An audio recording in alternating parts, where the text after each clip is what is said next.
জনপ্রিয় সঙ্গীত শিল্পী তাহসান খান গত বছরের ৪ জানুয়ারি বিয়ে করেন রোজা আহমেদকে। ১ বছর পেরোতে না পেরোতেই তাহসান নিজেই জানিয়েছেন কয়েক মাস ধরেই তারা একসাথে থাকছেন না, যদিও আলাদা থাকার কারণ জানাননি তিনি।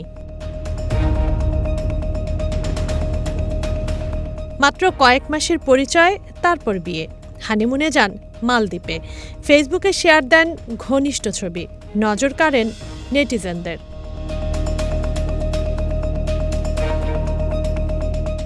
গত মে মাসেও আমেরিকায় দুজনের বৃষ্টিতে ভেজার দৃশ্য সামাজিক মাধ্যমে ভাইরাল হয়। ভিডিওটি ইনস্টাগ্রামে পোস্ট করেন রোজা আহমেদ। এমন দাম্পত্য সম্পর্কের মাঝে শনিবার হঠাৎই জানা যায় তাদের বিচ্ছেদের খবর।